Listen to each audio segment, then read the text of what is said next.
Before we delve into this story, please like, comment, and share to support our channel. All right, gather around, folks, and grab your alpha tumbler or cup with your favorite beverage. If you don't have one yet, go to www.alphatumblersandcups.com and get yours. Because I've got stories to tell, and you're gonna want to come back for all of our stories.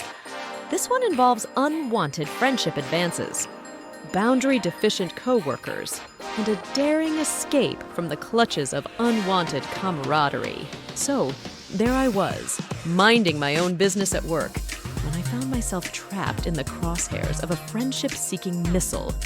This coworker of mine, bless her soul, was on a one-woman mission to recruit me into her social circle. Now, I'm all for making friends, but this woman was on another level. It was like she had a radar for potential BFFs, and unfortunately, I was her target du jour. She'd drop hints like confetti, sprinkling conversations with pleas for companionship and desperate invitations to singles parties.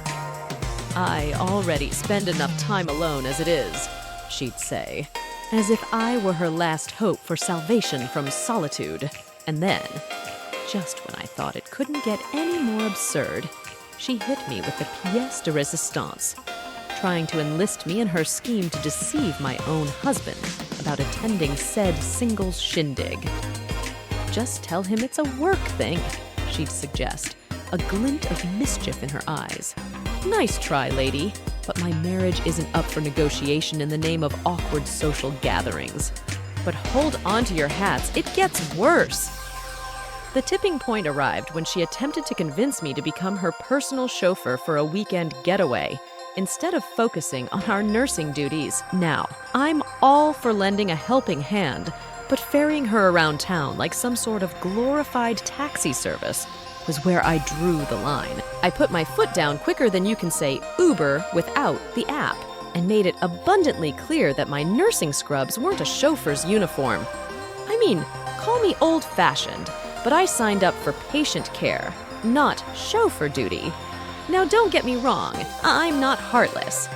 I understand loneliness, but I also understand boundaries. And this woman, well, let's just say she was as boundary-resistant as a cockroach during a nuclear apocalypse. No matter how many times I gently nudged her towards other avenues for socializing, Facebook groups, local events, you name it, she'd swat away my suggestions like a cat with a particularly persistent fly. It's not like I didn't empathize with her situation. After all, she's 12 years older, divorced, with 3 kids to raise on her own. That's a lot on anyone's plate, and I genuinely felt for her. As much as I contemplated the idea of taking the matter to HR, I couldn't shake the feeling that it would only exacerbate the situation. Sure, her lack of boundaries was becoming a real headache, but I didn't want to be the one responsible for getting her in trouble. After all, she wasn't malicious, just desperately seeking companionship in all the wrong ways. So I continued to navigate the delicate dance of setting boundaries without burning bridges, hoping that eventually she'd come to understand that friendship can't be forced. It has to be mutual. So, after much deliberation, soul-searching, and perhaps a healthy dose of eye-rolling, I finally decided to take matters into my own hands.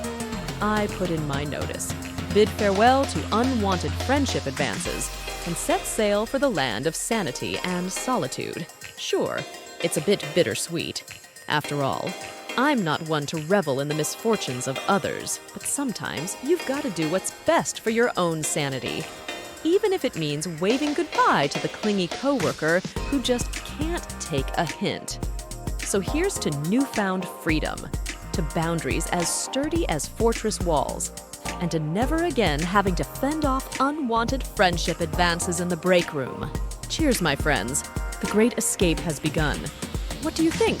How would you handle a situation like this? Would you quit your job? Let us know in the comments. Our stories are inspired by your experiences. We would love to hear your crazy coworker story. Email us at stories@alphatumblersandcups.com. And we may just write a story inspired